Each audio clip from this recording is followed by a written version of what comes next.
Inna lillahi wa inna ilaihi raji'una. Turƙa shi.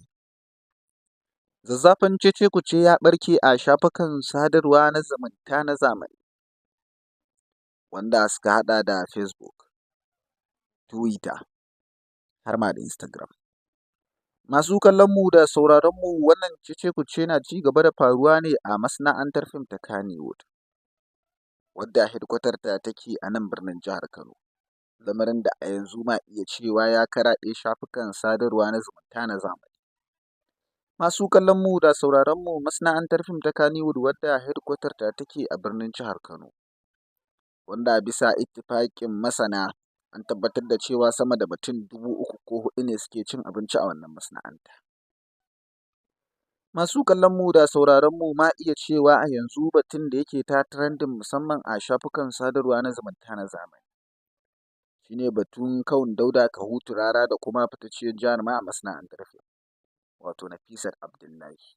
Waɗansu na ganin cewar akwai raɗe-raɗi sannan kuma akwai abin da ke shirin faruwa tsakanin waɗannan mutane guda biyu.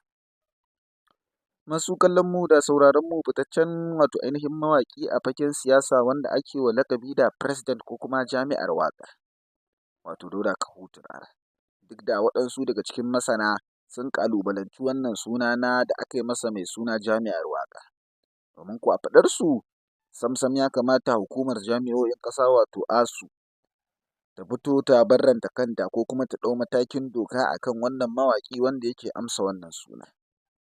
Domin kuwa waɗansu sun zargi mawaƙin kan cewar bai san ma'anar jami'a ba, kasantuwar jami'a wani guri ne wanda ya ƙunshi ilimi daban-daban, tun daga kan ilimin addini da kuma na boko, ba iya nan ba hatta waɗansu yarurruka akan iya zuwa a ɗauki darussa a wannan wuri. Sai dai jarumin ya ari wannan kalma ta jami'a ɗin ne ya laƙaba wa kansa.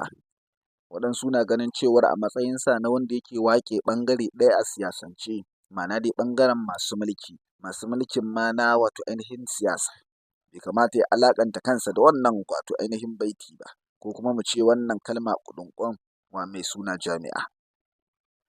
To masu kallonmu da sauraronmu, ita kuwa fitacciyar jaruma a masana'antar fim mai suna Nafisat Abdullahi ta kasance ɗaya daga cikin zakakurai sannan kuma haziƙan jarumai mata a masana'antar fim, jarumar da aka daɗe ana damawa da ita. Sai dai jarumar ta yi ɓatan dabo a halin yanzu, domin kuwa ba a ganinta a cikin kowane shiri musamman a shirye-shirye masu dogon zango. Wannan ya sa mutane ke ci gaba da tambayar shin ina ta shige?